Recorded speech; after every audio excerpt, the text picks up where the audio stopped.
घेणं पेटेल.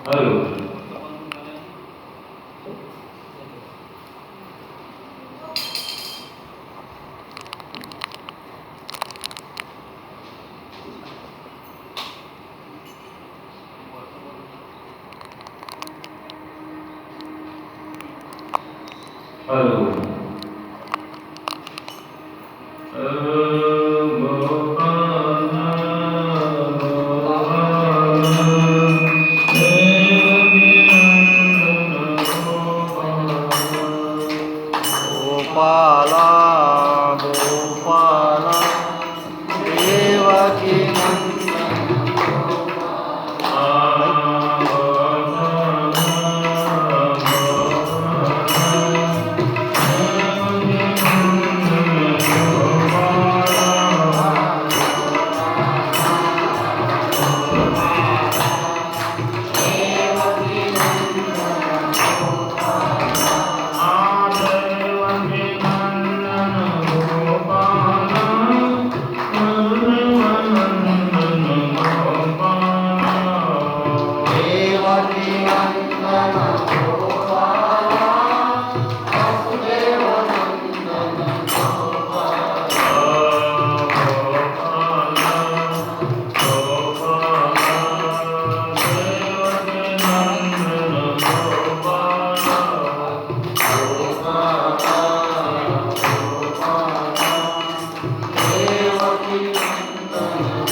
गुरुदेव महेश्वरः गुरुर्ब्रह्मा गुरुर्विष्णुः तस्मै श्री गुरुवे नमः.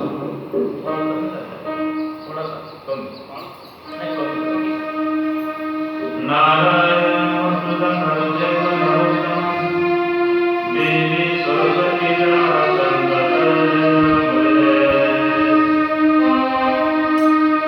प्रणम्य जगदा देव गौरी पुत्र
आपण जन्माला आलो.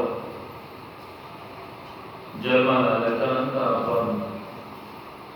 आपल्याला कळायला लागलं हे माझे माय बाप आहे, हे माझं गाव आहे, हे माझे गणगोत आहे. थोडं समजायला लागलं त्यानंतर लक्षात येते हे सर्व करणारा कोण आहे. आपले मायबापाचे मायबाप म्हणजे आजोबा, आजोबाचे परजोबा, याच्या पलीकडे म्हणजे सर्व देव म्हणजे ब्रह्मदेव. ब्रह्मदेवाने सर्वांच्या अवघड ब्रह्मदेवाची उत्तर श्रीमान भागवताला सुरुवात झालेली आहे. राजा परीक्षिताला ज्या वेळेस समजलं माणसाच्या हातून चुका होत असतात, त्यांना जो चुकत असते त्याला माणूस म्हणतात, जो चुकीन त्याला माणूस म्हणतात, ज्याचं कधी चुकत नाही त्याला देव म्हणतात. पण ज्याचं खरोखरच चुकेल नाही पण दुसरा जर कोण जोरानं म्हणायला लागला किंवा तुमचं चुकलं, ज्याचं चुकतही नाही पण चूक मान्य करतो त्यांना संत महात्म्याचं म्हणतात. माणूस हा चुकीचा पुतळा आहे. मनुष्याला ठोकर लागल्याच्या नंतर तो सांभाळून चालतो. त्याप्रमाणे ज्याचं चुकत नाही तो देव, चुकत असेल तो माणूस. चुकीचा अजिबात नाही पण चुकलं म्हणणार असा माणसानं हा विचार करायला पाहिजे. आपण दिवसभर काय कर्म केलं, कोणाचं वाईट केलं, कोणाशी काय बोललो, असं राजा परीक्षिताचं माणसाच्या बुद्धीत फरक असतो. सर्वसामान्य लेकरं त्यांच्या बुद्धीत काही फरक नसतो, पण जसजसे ते मोठे होतात तसा तसा बुद्धीत फरक पडतो. राजा परीक्षित शिकारीला गेला, त्याला तहान लागली, पाणी पिण्याकरता आश्रमात गेला. राजाला सवय होती किंवा माझं स्वागत करावं, तर ऋषी ध्यानस्थ बसले होते म्हणून ऋषीनं पाणी दिलं नाही. डोळे बंद होते. ध्यान म्हणजे काय? आता हे सर्व आपलं बहिरंग, आपलं मन एकच आहे पण आता मन बहिरंग आहे आणि डोळे बंद केल्याच्या नंतर जे मन होत असते त्याला म्हणतात अंतर्मन. तर या अंतर्मनानं अंतःकरणाचा आपल्या आतला सगळा शोध झाला. डोळे बंद केल्याच्या नंतर माझं जे स्वरूप आहे, मी कोण आहो, जो आत्मा आहे कसा आहे, असे डोळे बंद करून अंतरात्म्याला पाहत असतात. भगवंताचं चिंतन करतात. भगवंताची मूर्ती डोळ्यापुढे आणतात. मंदिरातल्या मूर्त्या माणसानं बनवलेल्या असतात. त्या तर एवढं सुंदर आहे, त्याच्यापेक्षा ज्या माणसाला देवानं बनवलं आणि त्या देवानं या मूर्त्या घडवल्या, या माणसाने एवढ्या मूर्त्या सुंदर घडवल्या, तर या सुंदर माणसाला घडवणारा कोण? तोच परब्रह्म परमात्मा. आपण जे पुस्तकावर फोटो पाहतो, आपण जे मूर्त्या पाहत असतो, त्याच्यापेक्षा परमात्मा 1000 पटीनं सुंदर आहे. एवढा सुंदर आहे तुम्हाला काय, खूप सुंदर आहे, तेजस्वी आहे. असे डोळे बंद केल्यावर दोन ध्यान असतात. काही असे डोळे बंद केल्यावर स्वस्वरूप ध्यान करतात. स्वस्वरूप ध्यान, स्वस्वरूप ध्यान म्हणजे आपलं आत्मचिंतन, आपलं आत्म्याचं ध्यान, आपलं ध्यान अंतर्मनानं आपला परमात्मा पाहणं हृदयस्थ. आणि हे जे मी बोललो आत्मज्ञान निर्गुण पडलं. मग राहायचं सगुण पद. राजा रामचंद्रजी समोर सुंदर असा मूर्ती आपल्याला दिसली पाहिजे. बहुत फार सुंदर मूर्ती दिसली पाहिजे. जे तुम्ही ना मंदिरात पाहिल्या त्याच्यापेक्षा देव सुंदर आहे. तुम्ही जो फोटो पाहता त्याच्यावर देव सुंदर आहे. याला सर्व एवढा नैसर्ग सुंदर बनवला तो परमात्मा फारच सुंदर आहे. ते ऋषी भगवंताला ध्यान करत होते. राजा परीक्षित आलेला आहे. परीक्षितानं पाणी मागितलं. पाणी देणार कोणी होतं. राजाला असं वाटलं हा माझा आत्मा, म्हणून राजाला क्रोध आला. काम, क्रोध, लोभ, मन, मोह, मत्सर हे आपल्या शरीरात असतात. आणि हे वेळोवेळी घडतात. आपल्या शरीराला यांना पाणी भेटण्याच्या नंतर जसं आता उन्हाळ्यात पीक पडलेलं असतं, पावसाळा लागल्याच्या नंतर सर्व बियाला अंकुर येतात. असं आपल्या अंतकरणात हे झोपलेले आहेत काम करून लोक मध्यम मस्त यायला खत पाणी भेटलं की क्रोध जागृत होतो. आपल्या मनासारखं नाही केलं तर आपल्याला क्रोध येतो.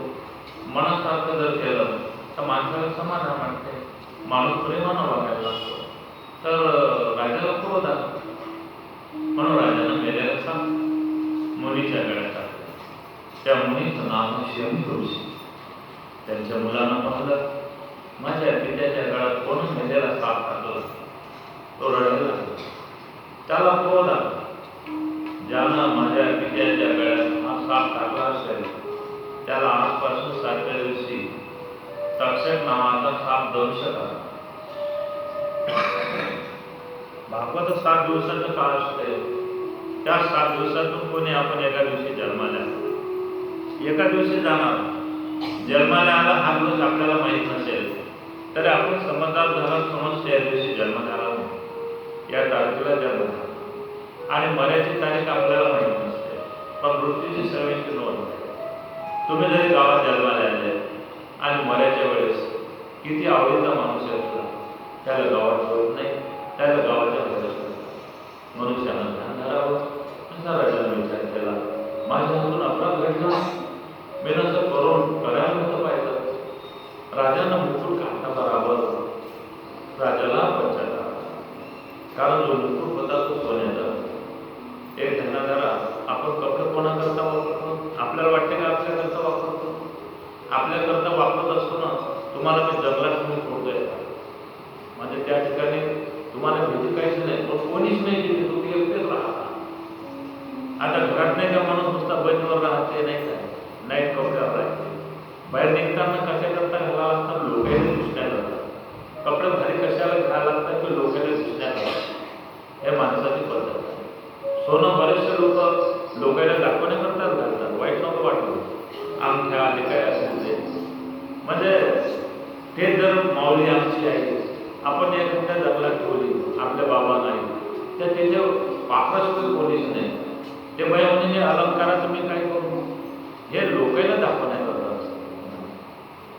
म्हणून हे सोनं माणसाचा अंधार वाढतो. तो सोन्याचा मुकुट खालचा बरोबर राजाला वैराग्य प्राप्त झालं. राजा म्हणाला की आज माझ्या हातून चुकी घडाली, पश्चाताप करायला लागला. तेवढ्यात त्या ऋषीच्या मुलाला शाप दिला होता. शमक ऋषींनी समाधीतून उत्थान केलं. शमक ऋषी म्हणायला लागले, बाळा अरे तू काय एवढा बोलत होता? तुला कल्पना नाही? राजा परीक्षित, गोपालकृष्ण परमात्म्यानं ज्याचं त्याच्या गर्भामध्ये रक्षण केलं असा राजा परीक्षित. अरे परीक्षित सामान्य नाही आहे.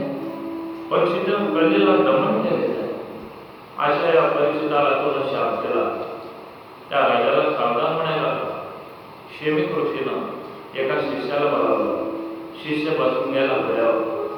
जसा गेला तसा मोटरसायकलवरती, रेल्वेवरती, काही जे जुने लोक आहेत त्यांना विचारा आपल्याला किती त्रास होत होता. आता त्या घराच्या बाहेर निघलं की रोड आहे, बाहेर गेलं की टाका रोड आहे, किती घरातून झालं.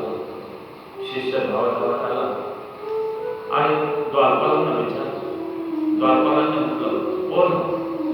आम्ही शमिक ऋषीचे शिष्य आहोत. या जाता बरोबर राजा असणार म्हणाला, या या गो ब्राह्मण प्रतिमा, तुम्ही आले का? चांगलं नाही आले. महाराज मी बसण्याकरता आलेला नाही, तुमचा अपराध घडला म्हणून शमिक ऋषीचे नंदन बरं का शृंग ऋषी यांनी शाप दिला. आजपासून 7व्या दिवशी तक्षक नावाचा साप तुम्हाला दंश करा. राजाला समाधान.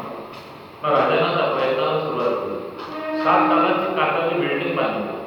तिथे साप नाही आला पाहिजे, माझा प्राण वाचला पाहिजे. जीव प्रत्येकाला प्यारा असतो. अरे मरेल टेकन माणसं मरेकरता जन्म, म्हातारे माणसं दगड माणसं, पण ते सुद्धा आमचं सवय लाव आम्ही आठवत असतो. मग राजाला 7 तालाची कागदाची संरक्षकाला चारी बाजूला मला तक्षकानं मारू नका, पण अंतर्विचार जागृत झाला. आपलं कल्याण झालं पाहिजे, कल्याण झालं पाहिजे. म्हणून राजाने काय केलं? राजा गंगा तीरावर निघाला आणि श्रेष्ठ ऋषींना म्हणाला की बा आपल्या जीवाचं कल्याण झालं पाहिजे म्हणून काय करा? सर्व म्हणतात परमार्थ करा, परमार्थ करा. एक सांगू काय, आपण एवढं दुःख भोगत आहोत, एवढं भोगत आहोत, इथले दुःख की तुम्हाला काय आपल्याला समजत नाही. पण आता आपल्याला अत्यंत दुःखाची निवृत्ती, या दुःखाची निवृत्ती आजच नाही म्हातारा झालो आपण, असं लय वेळा पुढे झालो. पहिले लहान लहान असताना खूप मुलींच्या मुळ्या मारल्या, तरुणपणात लोकांची भांडण केलं, म्हातारे झाले, बाजूला पडून राहिले, कोणी खायला द्यायचं तर खाता येत नाही, तोंडात जात नाही, डोळ्याला आसू बंद होत नाही, नाक पुढे बंद होत नाही, कान फुटून जातात. असं खूप म्हातारे झालो. नंतर मरून गेलो. किती वेळ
ऐसे तुम्ही सांगा संत जन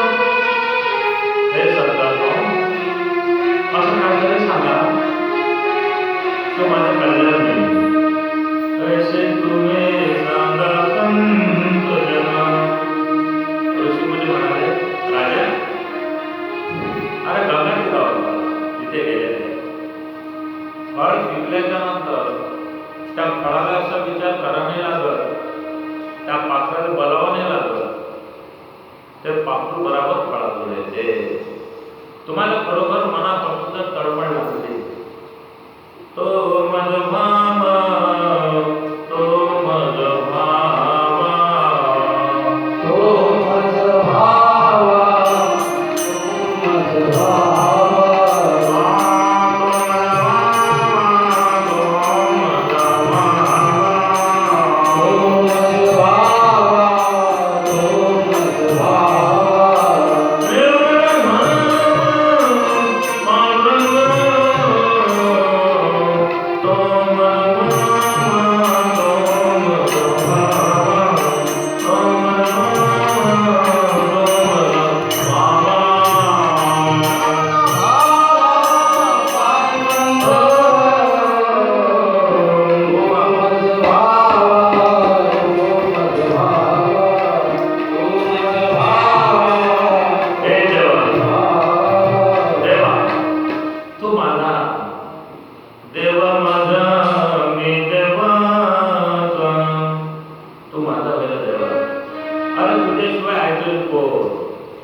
इष्टमित्र सजन सखी, तुझे तो सुखाची मंडळी, आय रामी पुत्र भोगी, उपपात जगमी.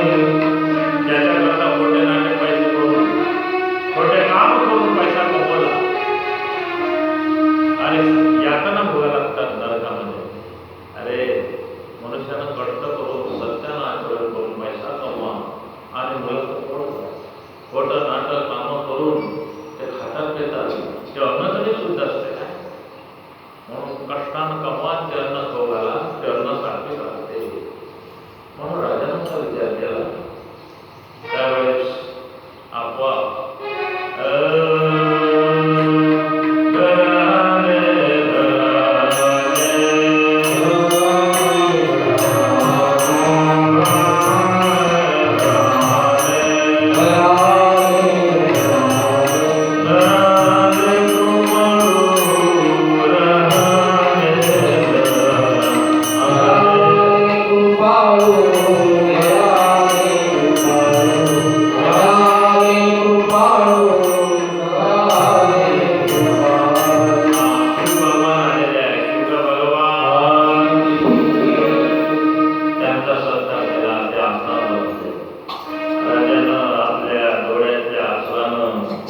शोक महाराजांचे चरण धुतले. महाराज माझे कल्याण व्हावं. आजपासून 7 दिवसानं मला तक्षक नावाचा महासर्प दंश करणार आहे. हे गुरुदेवा, शोक संताची भारी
जसं माझं मरण 7 दिवसाला हे मला कळलं.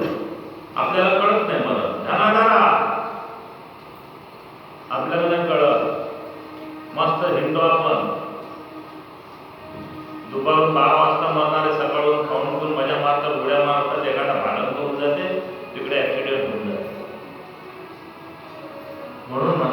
की हे गुरुजी, माझ्यासारखं कोणाचं मरण जसं माझं 7 दिवस आहे हे मला कळालं, असं कोणाचं झालं काय? शुक महाराज म्हणतात, हो हो, तुम्हाला जसा तुमचा मृत्यू कळाला असा खटवांका राजा होता रघुवंशामध्ये, त्याला त्याचं मरण कळलं. महाराज, त्याचं मरण किती दिवसावर होतं? त्यावेळेस ते सांगतात, हे राजा, त्यांचं मरण फक्त 1 तास अगोदर, 1च तास उरला होता. 1 तास उरला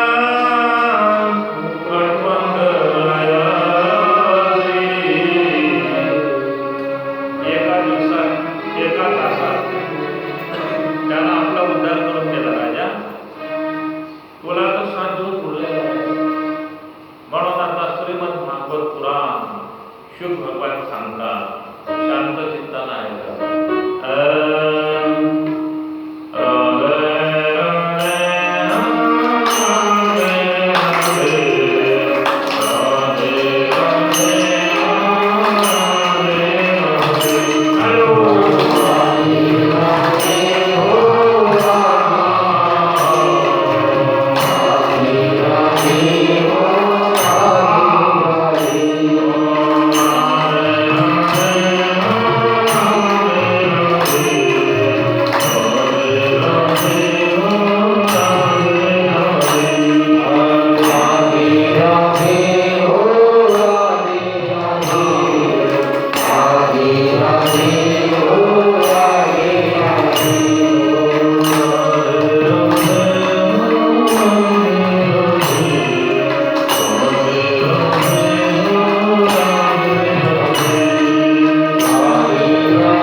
आणि श्रीमद भागवत याच्यामध्ये 10 लक्षणं आलेले, 10 लक्षणं आलेले. 10 लक्षणं म्हणजे मी माझ्या मनानं सांगतो असेल तर प्रकार ऐकून घ्या. 10 लक्षणं भागवताचे कसे असतात. नमो पहिलं लक्षण असतात स्वर्ग,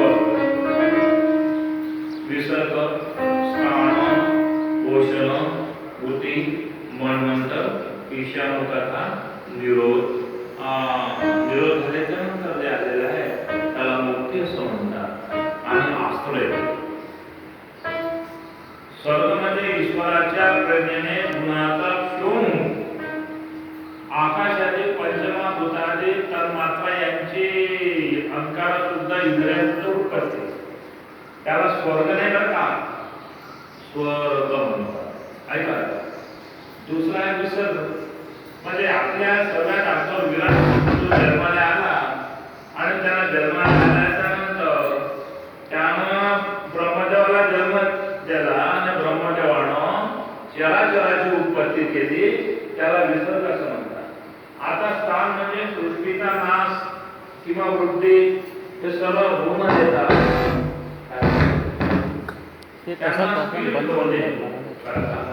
याला स्थान म्हणतात. पोषण 10 लक्षणं दाखवतात. पोषण म्हणजे भक्तांना सुरक्षित ठेवून त्यांच्यावर कृपा करणे आणि आलेल्या मन्वंतर म्हणजे भगवत भक्ती शुद्ध धर्माचे अनुष्ठान. वृत्ती म्हणजे जीवाची वासना कर्मामुळे बंधन, त्याला वृत्ती असं म्हणतात. 20 कथा म्हणजे भगवंताच्या अवताराची कथा, त्याला ईश कथा असं म्हणतात. निरोध म्हणजे भगवंताची योगनिक. शमन भक्तांची उपाधी, त्यामध्ये 3 लीन होतात. मुक्ती म्हणजे काय, अज्ञान कल्पित. आपण अज्ञानी असल्या कारणाने आपल्याला वेळोवेळा जन्माला यावं लागते. माणसं होण्याची खात्री नाही. एकादश नाही केले, देवाचं नाव नाही घेतलं, जन्माला फक्त जीवन जगलं बरं का. जाणीव नेणीव भगवंते नाही, हरि उच्चारणे पाय मोक्षाचा ना. नारायण हरि उच्चार नामाचा त्याने कडी काढायचा अधिकार नाही. माणसाने जीव जंतू केवी कळेल. जीव जंतू जीव जो आहे, आपण जीव जंतू नाही. आज जो जीव असल्याच्या नंतर जंतू सारखा वागत असेल, जंतूला काही नियम नसतात, त्याला जंताने जन्मात जावं लागते, पक्षाने जन्मात जावं लागते. चराचराची उत्पत्ती असं हे 10 लक्षणाचं प्रकट आहे. आता शुभ भगवान कथा सांगतात. तिकडे ज्ञानेश्वरांमध्ये शौनकाची गोष्टी बसलेल्या आहे, ते सुद्धा सुंदर कथा सांगतात. शांत चित्तानं आपल्या हृदयामध्ये कानाच्या माध्यमातून ती कथा जाऊ द्यायची. एक अक्षर सुद्धा इकडे तिकडे गेलं जातं. अक्षरम ब्रह्मा, सर्व अक्षर म्हणजे कृष्ण स्वरूपच आहे आणि कृष्ण रूपानं ते आपल्या अंतकरणात प्रवेश करते. कारण भागवताचं अक्षरम ब्रह्मा, ते अक्षर नाही तो कृष्ण आहे. म्हणून आता शिव भगवान कथा सांगतात. तिकडे सूत महाराज शौनकाच्या कथा सांगतात. हे राजा, तुला मी आता ती कथा सांगणार आहे. तर ही अशीच कथा, अशीच कथा. परमात्मा निर्धामाला जात असताना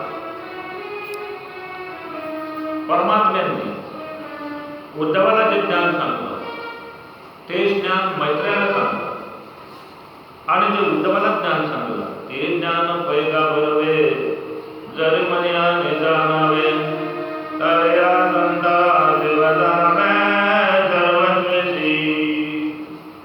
असं जे ज्ञान उद्धवाला सांगितलं ते ज्ञान उद्धवाला सांगितलं. उद्धव म्हणाला, देवा हे ज्ञान मी सांगू का विदूर काकाला? म्हणे नाही. ते ज्ञान मैत्र्याला सांगितलं आणि मैत्रे ते ज्ञान आता सांगणार आहे विदूर भगवंताला. कसे सांगणार? विदूर पांडवांचे वंशज म्हटलं म्हणजे मी आता सगळे वंशज सांगणार आहे, पुढे भेटू नाही का. पांडू राजापासून झालेले पांडव, धृतराष्ट्रापासून झालेले कौरव, म्हणजे धृतराष्ट्र आणि पंडू आणि तिसरा दाशीपुत्र विदूर. दासीपुत्र विदुर, तर पंडू धृतराष्ट्राने विदुर, कौरवानं दुष्टबुद्धीनं कोण्या दुष्टबुद्धीनं दुर्योधनानं काढून दिलं विदुर का? कारण विदुर खरं बोलतो, खरं कोणाला सहन होत नाही. ऐका, संत बोलते खरे, साच मानावी उत्तर. जे आपल्या हिताचं सांगतात ते खरं सांगतात, पण ते आपल्याला पटत नाही ती गोष्ट नाही राहील. तर विदुर काकाने हिताचं सांगलं तर त्यांना द्वेष आला, राग आला, काढून दिलं. विदुर काका पुन्हा आलेच नाही. आता ज्यावेळेस भगवंताने आम्हाला जायचं असं ठरवलं तर विदुर काकाला सांगायचं होतं, पण मैत्रेयाकडून सांगायचं होतं. आता इथे शंका आली, मैत्रेय आणि विदुर याची भेट केव्हा होते? ज्यावेळेस विदुर काका तिकडे गेले, इकडे कौरव पांडवांची लढाई झाली. विदुर काकाला दुरून माहिती पडलं, माझे वैशेष कौरव पांडवांचा नाथ ते तीर्थाटन करत आहे. पुढे त्यांची भेट झाली. उद्धव म्हणजे कोण? यादवातला सर्वश्रेष्ठ असा यादव. उद्धव म्हणजे कोण? जो साक्षात देवाचे गुरु बृहस्पती, तिकडे जाऊन त्याला ज्ञान संपादन केलं, म्हणजे स्वर्गात जाऊन ज्याला स्वर्गात जाऊन ज्ञान संपादन केलं, एवढा बुद्धिमान उद्धव. त्याला एवढा अहंकार होता, ज्ञानाचा खूप असतो, आणि तो ज्ञान सांगण्याकरता गोपिकाजवळ जातो. तर गोपिका इथलं ज्ञान त्याला सांगतात की तो म्हणतो, मला गुरु बृहस्पतीनं सुद्धा एवढं मला दिलं नाही. याला कारण काय? याला कारण नाही बरं का. भक्ती केलं तर ठीक आहे, शरीराची माती होणार आहे, मातीतच जाणार आहे शरीर. जाळून टाकलं तरी राख होऊन जाते, गंगेत टाकलं की ते अस्थि विसर्जन होऊन जाते. आलू की नाही आलो जन्माला? काहीच नाही. जन्माच्या पहिले म्हणतो, मरणाच्या नंतरही नाही. हा व्यक्त आणि अव्यक्त. आता आहोत आपण आपलं कल्याण करू. म्हणून विदुर काका भयंकर प्रेम होते. उद्धवाची आणि त्यांची भेट झाली. उद्धवाला विदुर काका म्हणतात, हे उद्धवजी, भगवान कृष्ण आनंदात आहेत ना? बलराम दादा आनंदात आहेत ना? ज्याच्यावर आपलं प्रेम असते ना, त्याचं अत्यंत अत्यंत प्रीतीनं आपण विचारतो, अरे माझे मामा आनंदात आहेत ना? कृष्णावर खूप प्रेम. उद्धवजी, कृष्ण भगवान आनंदात आहेत का? उद्धव सांगतात, देव काय आनंदात आहे का? वसुदेव बाबा काय आहे सांग ना. त्यावेळेस टप टप टप टप पाणी आलं. ब्रह्मवेत्ता आत्मा डोळ्यात पाणी आलं. उद्धव म्हणाला, विदुर काका, परमात्मा निदान आम्हाला केलं. विदुर काका खाली बसले, माझे प्रभू मला सोडून गेले. हो, ज्या कार्याकरता परमात्मा आले होते ते कार्य पूर्ण झालं आणि परमात्मा निघून. विदुर पाणी आलं डोळ्यात. उद्धवजी, कृष्णानं माझं स्मरण केलं काय? काय म्हणाला उद्धव? उद्धव म्हणाला, हो विदुर काका, तुमचे आपण भगवान कृष्णानं काढले. मग विदुरचा गळा अधिक धरून, अरे एखाद्या गरीब माणसाला ब्रह्मांड नाही गोपाल कृष्णानं ध्यान करावं. टप टप टप टप राजा लागला. आता विदुरजी सांगतात, हे उद्धवजी, केवढं कृष्णाचं माझ्यावर प्रेम. ज्यावेळेस कौरव पांडवांचे युद्ध होत होतं, ते युद्धाच्या अगोदर शिष्टाई करण्याकरता, शिष्टाई म्हणजे वकील, शिष्टाई करण्याकरता भगवान श्रीकृष्ण हस्तिनापुरात आले. काय स्वागत होतं. अरे रे रे रे रे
अरे एवढ्या मोठ्या गर्दीत ते उभा असताना शेगावची पालखी गजानन बाबाची खांबाला येत होती. 30 वर्षाच्या लोकांना एवढा आनंद होत होता. इतके गर्दी असायची, 2 ताल 3 ताल मुंगीला रस्ता मिळत नव्हता. एवढे लोक निष्ठूर झाले. आता त्या दिवशी राहतच नाही. पण दुसऱ्या दिवशी माझं म्हणणं असं नाही आहे, सगळे काही लोक नुसते चहा नाश्त्यासाठी तुम्ही जासाल ना, तर जे इथून नाश्ता चहा सुरू होते तर पोटात बसणार नाही एवढे दुकान असतात. मग काही लोक गजानन बाबा दर्शन नाही कुठे त्यासाठी जातात. वाईट लोक वाढवले. पण पहिल्या दिवसापर्यंत कुठे गेलो नुसतं काय ते खाणे करता करता एवढं प्रेम, एवढीच गर्दी होती. एवढ्या गर्दीत कृष्ण भगवंतानं पाहिलं. विदुर काका रथ थांबवला. उद्धवजी रथ थांबवला. माझ्याशी बोलले, काका आनंदा खा ना. मी होणार भाऊ. परमात्मा तिथे गेले. कौरवाच्या सभेमध्ये त्या ठिकाणी दुर्योधनाची वाद. दुर्योधन म्हणाला की हे कृष्णा, सुईच्या टोकावर जेवढी माती बसेल तेवढी जागा मी पांडवाला युद्ध केल्याशिवाय देणार नाही. मग भगवंताला समजलं आपलं हा ऐकायला तयार नाही. चांडाळ चौकडे असल्या कारणानं त्यांनी सांगितलं कृष्णाला बंद करून टाका. पांडव आपोआप शरण येते. त्यावेळेस चांडाळ चौकडे होते. चांडाळ चौकडे दुर्योधन दुःशासन कर्ण आणि शकुनी यांनी असा सल्ला करता भगवंताला फोन आला. भगवंतानं विशाल रूप घेतलं. सर्वांचे डोळे बसले. असा भगवंत आहे, असा कसा विना आधारचा तास कोणी घेतला की नाही. सध्या सध्या उद्बस करू नका. असा कसा असा कसा देवाचा देव हा तगडा. असा कसा असा कसा. अरे एवढा मोठा देव झाला. सर्वांचे डोळे दिपून गेले. फक्त भीष्माचार्याने पाहिलं, द्रोणाचार्य कोणा देवाला लहान अग्नीला गवताचे पुतळे पकडू शकतील काय नाही. परमात्माला लहान परमात्मा निघाले. दुर्योधन म्हणाला की हे कृष्णजी त्याला बोलणं केलं. दुर्योधनाचा महाल म्हणजे एअर कंडिशनचा महाल होता. 56 तऱ्हेचा भोग केलेला होता. परमात्मा म्हणाले आम्ही ज्या कार्याकरता आलो होतो ते कार्य झालं नाही. पूर्वी आपलं लोक जात होते ना. आज जर मुलगी पसंत नाही आली त्यांचा स्वयंपाक बी वाया जात होता. हे उपाशी येत होते. त्यावेळेस हॉटेला काही नव्हत्या. कार्य झाल्याशिवाय भोजन करू नाही. परमात्मा म्हणाले दुर्योधना मी ज्या कार्याकरता आलो होतो ते कार्य झालं नाही. मी भोजन करणार नाही. पण तुम्ही जेवणार कुठे. परमात्मा म्हणाले विदुरा घरी. विदुरा घरच्या कन्या बसवितो. विदुर काकाने घरात गेलेला आहे. विदुर काका घरी नाही आहे. विदुर काकाची पत्नी आंघोळ करत होती. रथ थांबला. ताबडतोब आंघोळ उरकली आणि आली. देवांना बसायला फलक नाही. चटईवर देव बसलेले आहे. काय देवाची शोभा आहे. विदुरा घरच्या कन्या बसवितो. आणि आनंदाने ते बाई आल्याच्या नंतर परमात्मा जर घर आले काय वर्णन करावं. सांभाळिले सांभाळिले सांभाळिले मला गणाले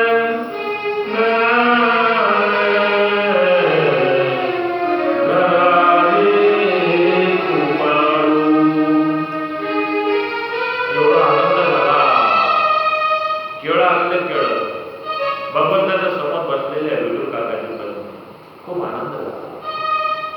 केळं काढल्याच्या नंतर केळाचे टरफल कोणी खात नाही. पण माझे प्रभू माझ्या घरी आले. केळाचा गाभा भगवंताला द्यावं. ते टरफल मी खावं. त्या प्रेमाच्या भरात ती टरफल देवाला देत होती आणि परमात्माचे टरफल खात होते. आणि माझ्या प्रभूचं उष्ट ते टरफल म्हणून त्या मनातला गाभा खात होती. केळाचा देवाला अर्धा डझन खाल्ले. विदुर काका अरे मूर्ख माझ्या प्रभूला तू केळाचं बापरे. विदुर काका म्हणाले, हे उद्धवजी, एवढं कृष्णाचं झाल्यावर अजूनही ते दृश्य मला आठवते. मग उद्धवजी माझी आठवण काढली. हो, मला ब्रह्मज्ञान सांगलं. देवानं उद्धवाला ब्रह्मज्ञान का सांगलं? कारण ब्राह्मणानं श्राप दिला होता, सर्व जादू नष्ट होती. पण भगवंताला वाटलं उद्धव माझा लाभ आहे, त्याला ब्रह्मज्ञान दिलं. ब्रह्मज्ञान दिलं याचा अर्थ असा, ब्राह्मणाला शाप लागणार नाही. अरे विदुर काका मला उद्धवा ते ज्ञान मला सांगतो का? म्हणे, हे विदुर काका, ते ज्ञान तुम्हाला सांगण्याकरता मैत्र ऋषीला आज्ञा दिली. मैत्र ऋषी तुमची बद्रीनारायणाला वाट पाहत आहे. तुम्ही तिथे जा आणि ते ज्ञान ऐका. तेच ज्ञान शुद्ध महाराज सांगतात, तेच ज्ञान राजा परीक्षित ऐकतात, शुभ भगवान सांगतात. 2 मिनिट जेव्हा राधे कृष्ण, राधे कृष्ण, कृष्ण कृष्ण राधे राधे, राधे श्याम, राधे श्याम, श्याम श्याम राधे राधे. राधे कृष्ण, राधे राधे, हरे श्याम, हरे श्याम, श्याम श्याम राधे राधे. राधे कृष्ण, राधे कृष्ण, कृष्ण कृष्ण राधे राधे, हरे श्याम, हरे श्याम, श्याम श्याम राधे राधे.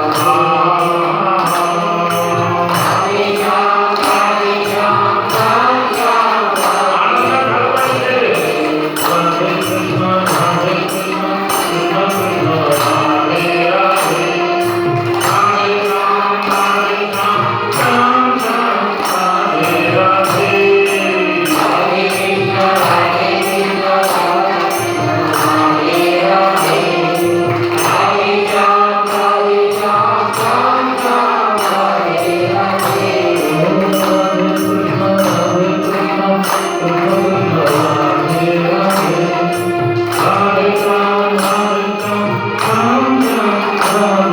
राधे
जो प्रश्न राजा परीक्षिताने केला तोच प्रश्न विदुर काकानं मैत्र्याला केला. प्रश्न नंबर 1, हे सृष्टी निर्माण झाली कसं? पहिले काय होतं? पहिले काय सांगतो? निर्गुण निराकार सापडला. सगळ्या धातूची सृष्टी निर्मिती झाली, त्याचं वर्णन सांगतात. ब्रह्मदेवाचं 50 वर्षाचं आयुष्य. आपण 50 वर्ष म्हणजे तुम्ही आपलं समजता नाही. आपलं 100 वर्ष तर ब्रह्मदेवाचं आता नुसतं घडतात.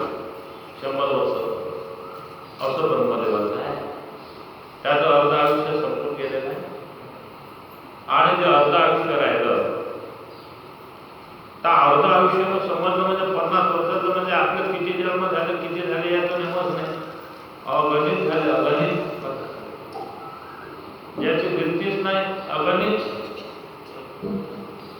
तर सगळ्यात पहिले ब्रह्मदेव ज्यावेळेस निर्माण झाला, सृष्टीची निर्मिती कशी ध्यान तू नाही का? त्याला 30-40 अध्याय, पण मी तुम्हाला थोडक्यात सांगायला पाहिजे. पहिलं काहीच नव्हतं. मग भगवंताला वाटलं, काय वाटलं देवाला? येणे एकटाचे असो मी एकला, मी एकटाच राहू, मला सृष्टी निर्माण केले गेले पाहिजे, मला कोणीतरी सोबत पाहिजे. म्हणून देवाने सर्व निर्माण केलं. विश्वे विश्वाकार हो मुनी ठेला. परमात्मा पूर्ण विश्वाला सर्व विश्वाचं रूप करून देतो. जय जय दृष्टी दिसे जय जय हरिरूपा, पूजा दान जप ध्यासी नाही. सगळं परमात्मा. मग सगळ्यात पहिले काय निर्माण केलं? ब्रह्मदेव निर्माण केला. ब्रह्मदेव त्याला कळलं नाही. ब्रह्मदेव निर्माण केला. ऐकून घ्या जरा आता. महातत्वापासून 3 गुण निर्माण केले. रजोगुणापासून उत्पत्तीला सुरुवात केली. रजोगुणापासून प्रथम जे उत्पत्ती झालेली आहे तर ते वायूची झाली. आकाश, आकाश, आकाश, आकाशाचे निर्माण. आकाशापासून वायू, वायूपासून अग्नी, अग्नीपासून जल, जलापासून पृथ्वी. प्रलय होते त्यावेळेस पहिले पृथ्वी पाण्यात चालली जाते. पाणी अग्नीत चाललं जाते. अग्नी वायूत चाललं जाते. वायू आकाशात जाते. आकाश, शून्य आकाश, असे पंचतत्वाची निर्मिती. हे जे आपलं शरीर आहे त्याच्यात आकाश तत्व, आकाश तत्व. तुमचे कान तुम्हाला जगण्याकरता नागपुड्या मोकड्या आहेत. जेवण करण्याकरता तुमचे दात जरी पडले, डाळीला डाळा लागल्या तरी मधातला भाग रिकामा राहतो. पोपळ, आकाश म्हणजे पोपळ, हे अनाथ जाण्याकरता, हे ऐकण्याकरता, श्वास घेण्याकरता. आणि इथे जे आहे मस्तकातले रिकामी जागा त्याला म्हणतात चिदाकाश. ते जे आहे हृदयातले रिकामी पोकळ याला म्हणतात हृदयाकाश. चिदाकाश, हृदयाकाश. मग आकाशाचे पंचक आलेले आहेत. काम, क्रोध, शोक, लोभ, मद, मोह, मत्सर. हे आकाशापासून. आपल्याला कामना होईल तर आकाशापासून, आपल्याला राग येईल तर आकाश तत्वापासून. मग आकाशापासून वायू झाला. चला मला धाव नाही, आकुचन, प्रचुरण. आपण म्हणत नाही वारा अंगावर गेलं म्हणजे काय होते. लपवा म्हणजे काय? वारदान. वारदान म्हणजे आपल्या शरीरात 5 प्राण आहेत, 5 उपप्राण आहेत. ओम प्राणाय, बामन पूजा करतो. ओम अपानाय, ओम व्यानाय, ओम समानाय, ओम उदानाय. हे 5 झालेले प्राण, 5 आहे उपप्राण. त्या शेवटचा धनंजय. मनुष्य मेल्याच्या नंतर धनंजय शरीरात राहतो. त्याला चेतून दिल्यावर निघून जातो किंवा ओढल्याच्या नंतर तो फुटतो. पोट बंब फुटते वाऱ्यानं आणि त्याचा स्फोट होऊन जाते. त्यावेळेस ते हवा निघून जाते. असं आपल्या शरीरात म्हणजे वायू जो आहे ना, चालणे, ज्याला लंबा झालं त्याला चालता नाही, वळणे त्याला वळता नाही. बरं का? आकुचन, उडी मारणे, बसणे, धावणे, हे सगळं वायूचे प्रकार. तुम्हाला पळा लागते तर वायू दाखवतो, तुम्हाला समजत नाही. ताप पडता येते. आणि ज्याला वायूच निघून गेला त्याला पडता नाही. म्हणून चालणे, वळणे, आकुचन, प्रदूषण, धावणे हे झाले वायूचे पंच. अग्नीचे तुम्हाला भूक लागणं, तुम्हाला झोप लागणं, तुम्हाला निद्रा लागणं, तुमचं तेज, आळस, हे सर्व वायूचे, अग्नीचे. मग जल, तुमच्या नाकातला म्हणजे येणारं पाणी काय सांगायचं, लाळ, रक्त, मूत्र, वीर्य, हे सर्व त्या पाण्याचे जाते पंच. मग झाले पृथ्वीचे, हे नख, तुमचं रक्त, तुमचे हाड, तुमचे माप, जसे तुळशीचे पंचतत्व झाले 25, 5 एका जागेवर 5 25, 5 ज्ञानेंद्रिय. ज्ञानेंद्रिय कशाला म्हणतात? बसून आहे का ठिकाणी? कशात हालचाल जातो. ज्ञानेंद्रिय ज्याच्यापासून आता मी जे बोलतो ना, तुमचे ऐकणारे कान आहे, पाहणारे डोळे आहे, श्वास घेणारा नाक आहे, जीभ चव सांगणारी आहे, त्याच्यानंतर चांगली, हे झाले ज्ञानेंद्रिय. कर्मेंद्रिय कोणाला म्हणतात? ज्याच्यापासून काम होते. शरीर एक गाडी आहे, या गाडीला नेण्याकरता पाय आहे, म्हणजे चाका आहे, खाण्यापिण्याकरता हात आहे, कर्मेंद्रिय. कर्मेंद्रिय तुम्हाला बोलण्याकरता जीभ आहे, कर्मेंद्रिय.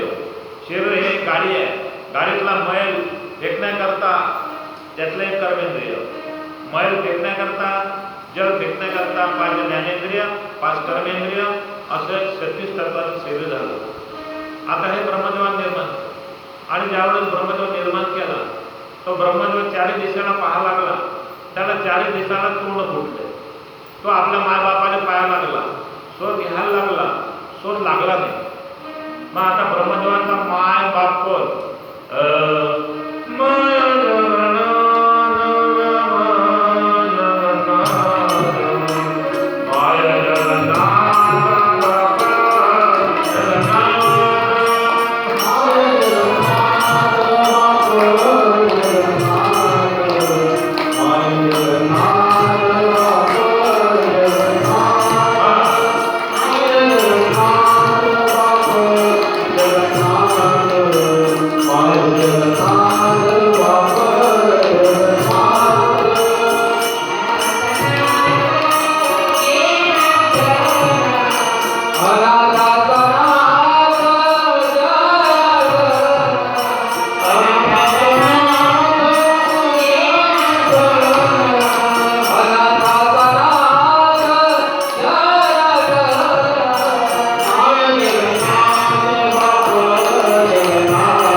जवळ घेतलं म्हणजे मग पूर्ण क्लिअर आवाज येते याच्यामध्ये.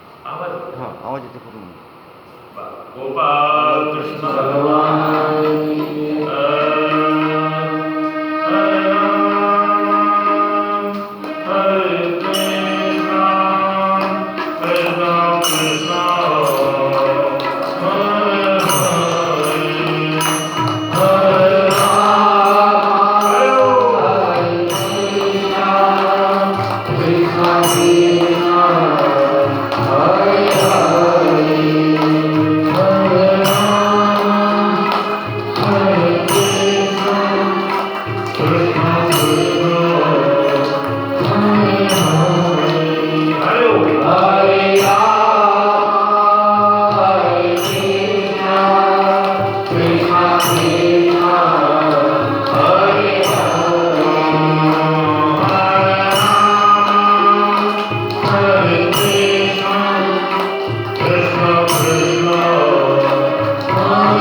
गावी ऋषीने प्रश्न केला, हे विदुर काका, आम्ही असं ऐकलं की धर्मराजाचा अवतार. पण धर्मराजाचा अवतार कसा झाला? ते सांगतात. मांडव्य ऋषीची कथा सांगतात. एकदा एका राजाच्या इथे चोरानं चोरी केली, घोडे नेलं चोरून आणि त्या मांडव्य ऋषीच्या दाराची बांधली. सर्वजण त्या आश्रमात दगड तर शिपाई पडत आले, चोर निघून गेले. त्या शिपायाला मांडव्य ऋषी दिसले. त्यांना असं वाटलं हे चोर आहे. त्यांना नेलं राजाला. ते म्हणाले, आम्ही ऋषी लोक, आम्हाला धनाची आवश्यकता नाही बरं का. सोनं आणि माती आम्हा समान चित्ती. ते साजून बोलाय. आपल्याला तर लोखंडाची गरज आहे. लोखंडाने जर तो सरकारी लोक सोन्याची द्यायचो, आम्हाला काही गरज नाही. तरी राजानं त्याला सुळावर चढवलं. तो सुळावर बसला. सूळ अशी चीज आहे, मला सांगता नाही महिला मंडळाने, पण त्याला सुळावर चढवल्याच्या नंतर त्याचे पहिले सुईसारखा बारीक असते, मग दाडा दाडा दाडा करू तर ते मेंदूतून बाहेर निघते. आता माणूस सुळावर बसवणार ते असं मांडी मारून तर ते मेंदूतून बाहेर निघते. असं निघत आहे. मग माणसं मरून जातात. हा काही गेलाच नाही. तसाच नाही. ते पळत पळत गेले शिपाई. महाराज किती महाराज, ज्या ऋषीला आपण सजा दिलेली आहे तो मरत नाही. अरे म्हणे सकाळून मरून जाईल. म्हणे 3 दिवस झाले महाराज अजून नाही गेला. आपण सुडावर चढलो की अर्ध्या तासात माणसं मरतात, आम्ही लागत नाही. राजाचं काही कसं म्हणावं लागलं नाही. आता तिकडे गंमत काय झाली, एक शँडेल्या नावाची पतिव्रता स्त्री होती बरं का, आणि तिच्या पतीला महारोग झालेला होता. पतिव्रता होती.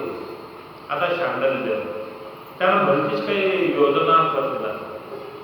ती म्हणाली, काही समजते का तुम्हाला? पहिल्या जन्मातलं पाप केलं ना म्हणून तुम्हाला महारोग झाला. ते देव आंधळे बनवते, वाईट नको वाटू, कोणाला लग्न बनवते, कोणाला पुष्ट बनवते. ते पूर्वजन्मे पाप केले ते बहुविका लिहिले, विषय सुखाना श्रीमंता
म्हणून तिला आपल्या पतीला आजाराचा टाइम होता. त्या ठिकाणी सोळी चढलेला होता हा मांडवी ऋषी. पतीचा पायाचा धक्का लागला. म्हणा दिवस न निघत हा मोडून जाईल. ती म्हणे महाराज काय ते आपल्याला, मी पतिव्रता आहे म्हणे, दिवस निघणार नाही. एक ध्यानात ठेवा, सत्यापेक्षा जगात श्रेष्ठ काही नाही. तुका म्हणे पतिव्रता तिची देवावरती सत्ता. जो थर काढतात प्रतिव्रते, प्रतिव्रतेले देव थर थर काढतात, सूर्य थर काढतात. तो म्हणे दिवस नाही निघणार, तुला पती म्हणे दिवस निघणार नाही. सूर्यानं ते ऐकलं, तो उगवला. जिकडे तिकडे हाकार झाला. पृथ्वी फिरत असते तिथे फिरण्यावर तुका म्हणे प्रतिव्रता तिची देवावरी सत्ता. आता तो सांगला, देवावरी सत्ता, तिची देवावरी सत्ता. आणि प्रतिव्रता तिची देवावरी सत्ता, तिची देवावरी सत्ता, तिची देवावरी सत्ता. जे प्रमाण मी म्हटलं नाही ते म्हणे इथे देवावरची सत्ता म्हणजे सूर्य सुद्धा झरझर काढला उगवला नाही. सर्व देवता विचारात पडले. पतिव्रता जैसा भरतार प्रमाण, पतिव्रता जैसा भरतार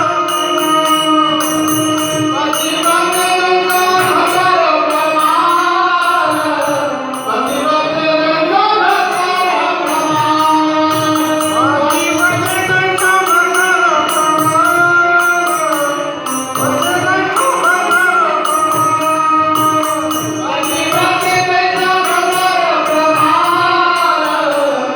पतिव्रता जैसा भरतार प्रमाण, पतिव्रता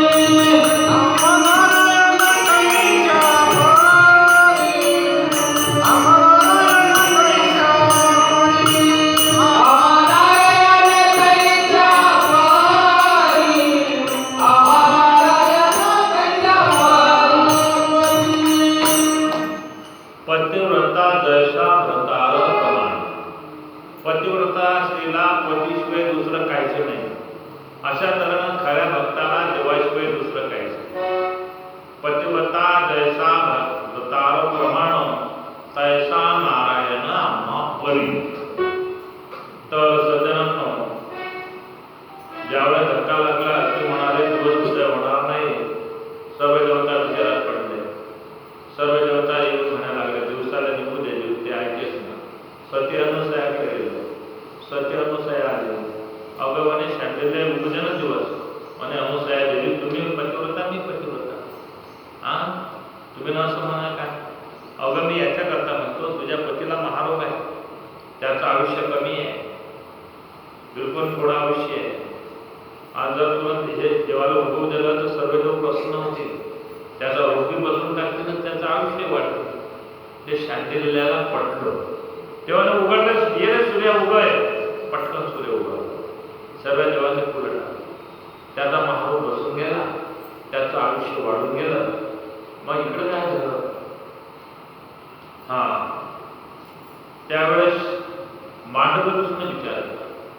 त्या राजाला माहीत पडलं. राजा आला, त्याला समोर ऋषी पाया लागला, माफ करा माफ करा. म्हणजे महाराज आम्हाला माहिती नव्हतं, आम्हाला वाटलं थोडंसा क्षमा करा आम्हाला. मांडव ऋषीला सुळवून खाली काढलं. मांडव ऋषी आकाशात उडत गेला. हनुमानजीचा यमाजे काय म्हणे धर्मराजा महा काय चुकलं की तुला मला एवढा दंड देणं. कोणतंही असं आहे, गवत कापलं तर फाशी देतात का. गवत कापणाऱ्या नाही. हा एखाद्याने आंब्याचे कैरास तोडल्या कोण म्हणून तो राजा त्याला काही फाशी देत नाही. वावरावाला त्याला फार झालं तर एखादा चापड मारे दूर कामा एका डोकं फोडत नाही, जीव घेत नाही. जराशा कामाची जराशी सजा म्हणून एवढी मोठी सजा आहे. धर्मराजा ध्यानात ठेवून तुला मोठी सजा दिली. तर धर्मराज म्हणाला नाही रे, तू लहान असताना तुला बालपणामध्ये ते पापी पिंगे असतात की नाही, त्याचा पाय पडला आणि त्याच्या पाय काटा होता आणि त्याच्यात तुला चक्की केली. म्हणजे हो बरं एक दिवस नाही म्हणजे दररोज करत तू किती पापी पिंग्याचे पाय तोडले. आता ते सर्व व्यास तुला भरायला लागेल. तुला एकाच पापी पिंग्याच्या पायाचं पाप भोगा लागून राहिलं म्हणून तुला असे सुडाची शिक्षा मिळाली. तो म्हणे राजा अरे बालपणाचं पाप क्षम्य असते. धर्मराजा पुन्हा करायला होतं पाहिजे. धर्मराज म्हणाला, अरे बाबा काय सांग, पूर्वजन्मी पाप केले ते बहु विस्तार कोणाकडून 100 रुपये आणले तर त्याने व्याजानं आणले तर 10 वर्षात दिलं तर 100 थोडे द्यावं लागतात. त्याची सवय द्यावं लागते. बँकेतून लाख रुपये जर घेतले तर लाखाचं व्याज द्यावं लागते. बँकेत जर लाख रुपये टाकले तर लाख रुपयाचं व्याजही आपल्याला भेटते. म्हणून हे मांडव मुनी, तुम्ही ना लहानपणी अपराध केला तसं तर फळ नाही यावं नाही त्याचं त्या अपराध म्हणजे मुद्दल झालं आणि त्याचं व्याज आलं की लक्षात. पूर्वजन्मी पाप केले ते बहु विस्तारले. पाप एवढं केलं पण ते एवढं झालं, काय झालं, व्याजानं झालं ना. वाढतो असते ना पाप, हे कोण करेल. मांडव ऋषी शाप दिलाय धर्मराजा, जाय म्हणे तू बरं का, दासीच्या पोटी जन्माला जाते मृत्यू लोक ऋषी होता. मग तो धर्मराजा दासीच्या पोटी जन्माला आला. म्हणजे धृतराष्ट्र अंबा, अंबालिका, अंबिका. तर अंबा होती, तिनं तप केलं ते शंतनू झाली पुढच्या जन्मात. अंबिकानंदन धृतराष्ट्र, अंबालिकानंदन पंडू. पण ज्यावेळेस तिला जायचं सांगलं अंबिकाला, ती गेली नाही, तिनं दासी पाठवली. म्हणून दासीच्या पोटी जन्माला येशील म्हणून महर्षी व्याधीच्या महाप्रसाद अंबिकानं जातात त्या दासीला पाठवलं. म्हणून त्या दासीपासून जो जन्माला आला तो विदुर काका. एवढा भाग्यवान. त्या विदुर काकाला आता मैत्रे कथा सांगतात. शांत चित्तानं गोपाल कृष्ण भगवान की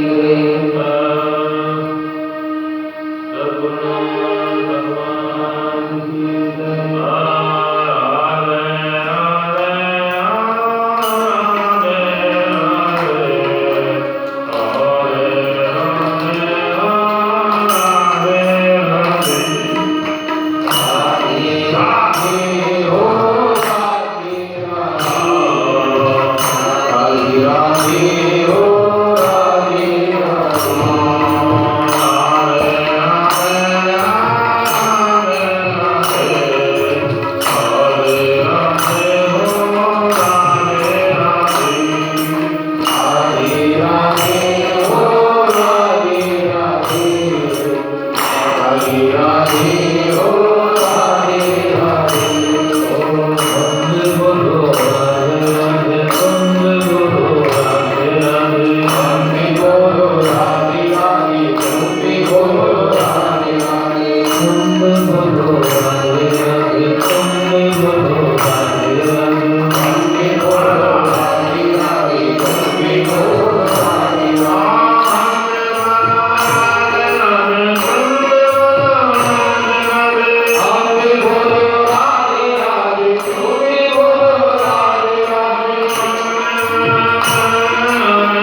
माणसं तयार केले पुतळा, पण तो हालेच ना.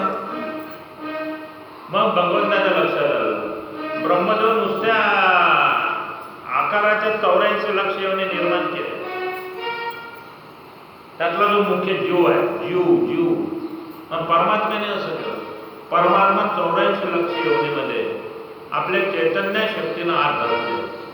म्हणून हे जड शरीर आहे की नाही, माणूस मेला की नाही लाकडासारखा ध्यानादारा जड आहे. जड मेल्या माणसाचा असा हात ठेवत नाही. असा हात ठेवून तो मरेल असला ना, त्याचा असा हात दाबला तरी तो असाच होते. पण लहान लेकरांना असा हात दाबला तो असा होते. त्यावेळी वाटते हा मरेल बा जिता झाला, भूत झाला. का सांगतो मी, हे जड शरीर आहे, जड आहे जड. त्यात चैतन्य आहे. म्हणून हे डोळे उघडत का नाही?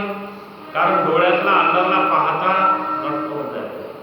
शरीर पाय का चालत नाही मेल्या, मुर्दे का नाही चालत?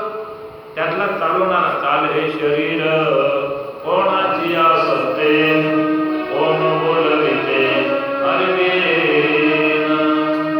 आता ज्यावेळेस ब्रह्मदेवाने ही सृष्टी निर्माण केली तर 10 तऱ्हेची सृष्टी आहे. तुम्हाला ते वाचून दाखवलं. म्हणजे का मानपुराने मनाला तर नाही सांगत, आता मनानं काल सांगतो, पण काही गोष्टी अशा असतात लक्षात येत नाही, म्हणून लक्षात आणून द्यावं लागतात. 10 लक्षणं भागवताचे सांगितले. अशाच तऱ्हेनं 10 तऱ्हेची सृष्टी आहे. ब्रह्मदेवानं सगळ्यात पहिले काय केलं? पहिली सृष्टी महत्त्व, आणि त्या महत्त्वापासून गुणाची त्रिगुणाची निर्मिती नाही. मग महत्त्व झाल्याच्या नंतर सर्वाधिक गुणाची निर्मिती. दुसरी सृष्टी अहंकाराची, जे पंचमहाभूत ज्याचं मी तुम्हाला वर्णन केलं, हे जे आहेत ना पंचमहाभूत, आकाश, हवा, अग्नी, वायू, जल, याला पंचमहाभूत म्हणतात. ज्ञानेंद्रिय, जे तुम्हाला सांगलं, दिले इंद्रिय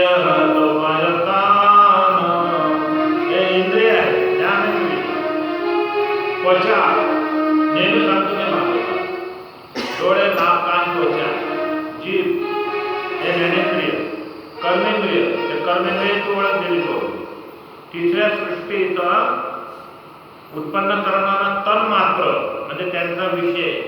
चौथ्या सृष्टीमध्ये क्रियाशक्ती, आणि 5व्या सृष्टीमध्ये अंकारापासून उत्पन्न होणाऱ्या हे तुमचे जे आहेत ना, हे 5व्या सृष्टीत आहे. कोणते?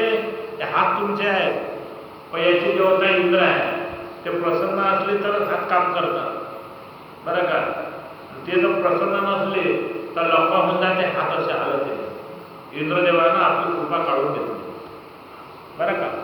सर्व ज्ञानेंद्रिय कर्मेंद्रिय याचे देवता आहे. आपल्याला माहित नाही मनाचे देवता चंद्र आहे. तामिश्र अंध, तामिश्र तम व इत्यादी साधते.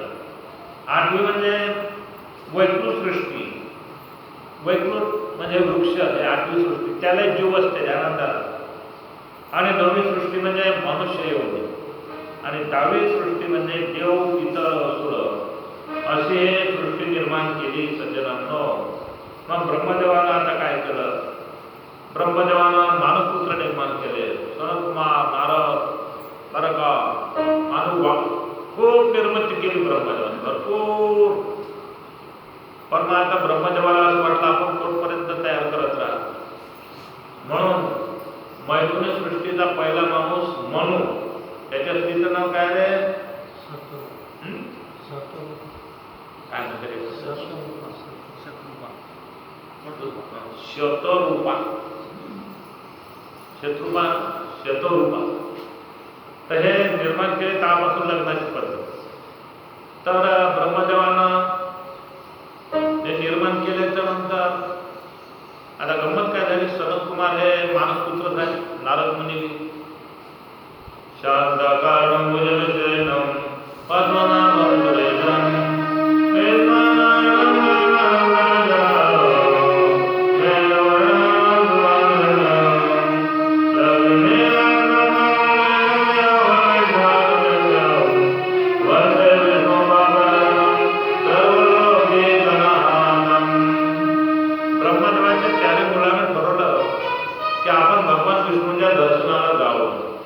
भगवान विष्णू आहे 7 दरवाजाच्या पलीकडे 7 दरवाजे ओलांडा लागतात आणि तिथे लक्ष्मी देवी सेवा करून राहिलेली आहे.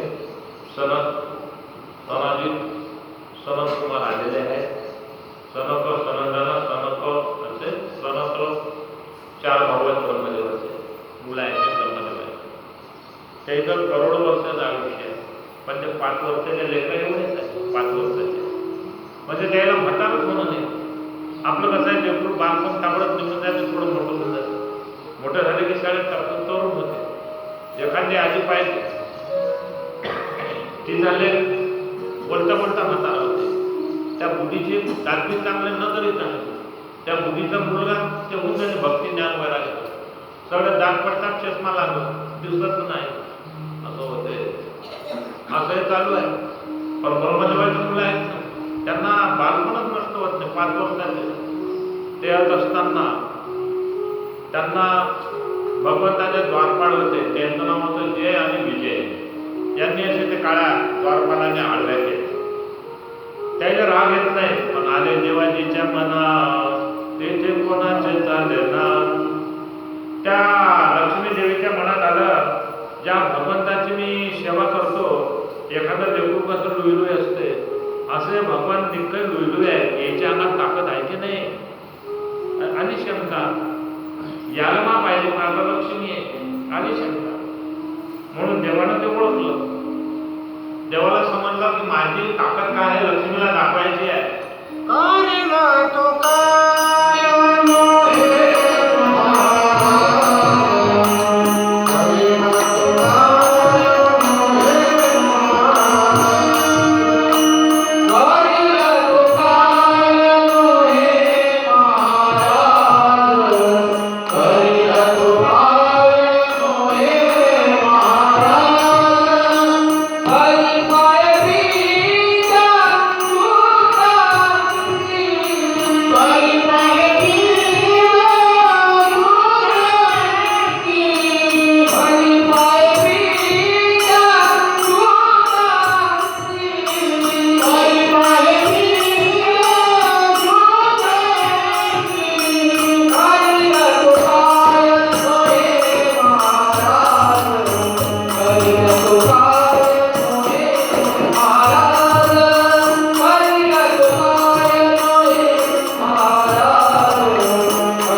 तुम्ही आम्हाला अवघड, तुम्ही 3 जन्म राक्षस होणे जाणार.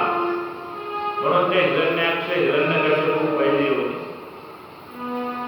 दुसऱ्या योनी रावण कुंभकर्ण आणि तिसऱ्या योनी शिशुपाल वक्रदंत. अशा तऱ्हेनं त्यांना शाप दिला. आता आपण सृष्टीची निर्मिती सुंदर कथा आपण ऐकणार आहात. फार सुंदर कथा आहे, रमून जात असेल. गोपाल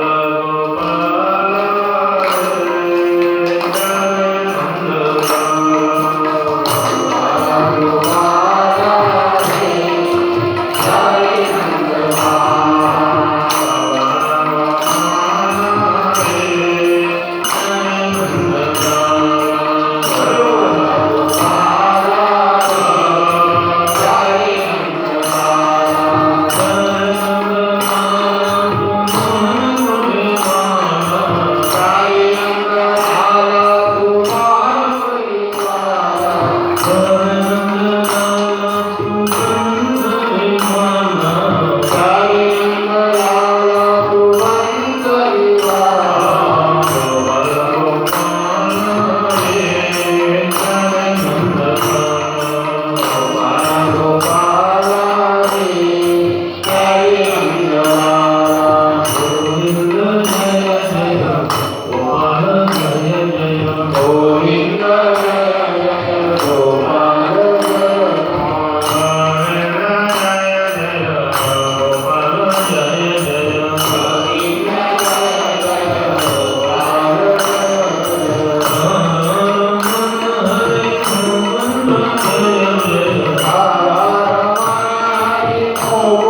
वैदेही आहे,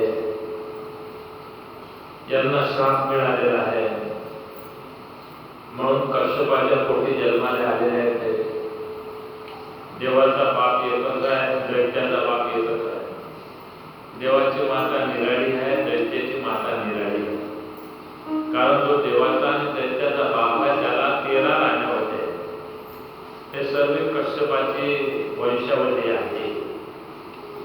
मग हिरण्यकश्यप आणि हिरण्याक्ष असे 2 मुलं जन्माला आलेले आहेत दिदीच्या.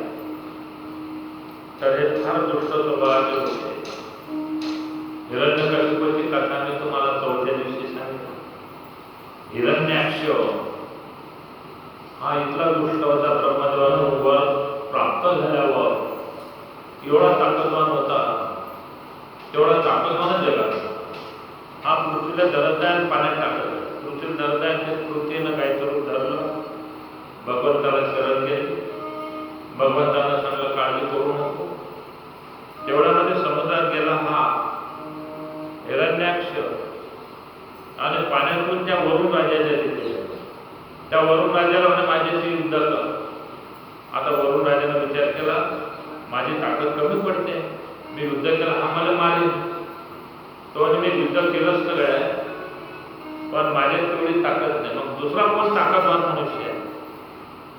पण भगवान श्री नारायण आहे, तेच विष्णू आहे, शक्तिवान आहे. तो मग म्हटला नारायण कुठे आपण इकडे पृथ्वीने याचना केली. भगवंतांनी वराह रूप घेतलं. वराह म्हणजे डुक्कर. एवढे जे मान आहे बरं का, हे डुकराची आणि शरीर माणसाचं असं वराह करून घेऊन पाण्यामध्ये प्रवेश केला. तिथे त्याची आणि त्या हिरण्याक्षाची भेट झाली. खूप गंभीर लढाई झाली. ते लढाई करत असताना भगवंताच्या हातचं शस्त्र पडली, गदा पडली. आता तो मागे सरला आणि उचल गदा. त्यावेळेस प्रश्न केला शौनकाधिकांनी, म्हणे हिरण्याक्ष दैत्य असल्यावर भगवंताला तो मारू शकत होता. भगवंताच्या हातची गदा पडली, त्यानं देवाला गदा का मारली नाही? त्यावेळेस शुक महाराज म्हणतात की हे शौनकाधिक ऋषी हो, तो जरी आता या जन्मात राक्षस झाला तरी तो मागे भगवंताचा जे विजय द्वारपाल त्या देवांना माहिती होतं, त्यांना माहिती होतं हा आपला प्रभू आहे. पण आता स्वप्नासारखं असते. एखादा दरिद्र मनुष्य असतो, त्याची म्हणजे निसते तो उपाशी दिसते. सकाळून उठेल तर चहा, पहिलं काही चहा होता, 5 पैशाची व्यवस्था नाही. आणि तो स्वप्नामध्ये एखादा राज सुख भोगते. त्याप्रमाणे निद्रेचा, झोपेचा, तंद्रेचा जसा सहवास आहे अशाच तऱ्हेनं ज्ञान आणि अज्ञानात भगवंताने एका क्षणात त्याला मारलं. अशा तऱ्हेनं सुंदर अशा श्रीमद भागवताच्या कथा आहेत, एकापेक्षा एक श्रेष्ठ आहेत. तुम्हाला थोडक्यातच सांगलं की ब्रह्मदेवानं सृष्टी निर्माण केली, तर ब्रह्मदेवानं एक पुतळं निर्माण केलं. विचार करा, ब्रह्मदेव म्हणजे भगवंत एकच आहे सगळं. ब्रह्मा तोच आहे, गुरुर्ब्रह्मा गुरुर्विष्णू गुरुर्देव महेश्वरः गुरुर्ब्रह्म तस्मै श्री गुरुवे नमः. तोच ब्रह्मा आहे, तोच विष्णू आहे, तोच शंकर आहे. विचार करा देवानं किती सुंदर रूप केलं माणसाचं केलं. 3.5 हाताचं शरीर दिलं. आपल्याला समजत, आम्ही कोणा समजवलं तर समजतो. आपली उंची 3.5 हात. आमचा मंत्र बी औष आहे. औष म्हणजे 3.5. ओम अकार उकार मकार, ब्रह्मा विष्णू महेश, अर्धी मात्रा बरं का. ब्रह्मा विष्णू महेश, अकार मकार उकार, अर्धी मात्रा म्हणजे माया, वरलं बिंदू म्हणजे ते ब्रह्मस्वरूप. ते मी जाऊ असं समजलं म्हणजे आपणच आपला उद्धार करून घेतला. आपले आपण करा सोडवणं, अरे भाया शरण पाठवणं.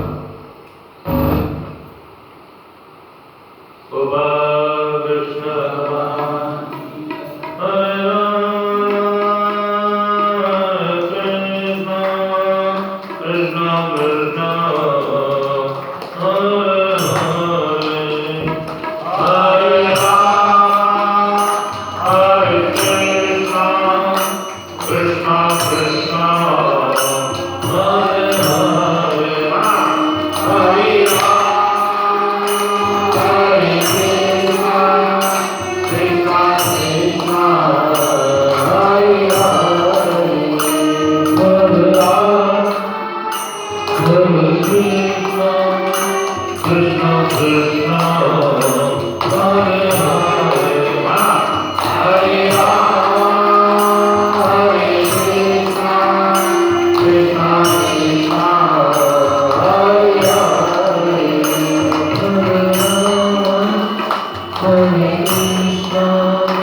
कृष्ण कृष्ण हरे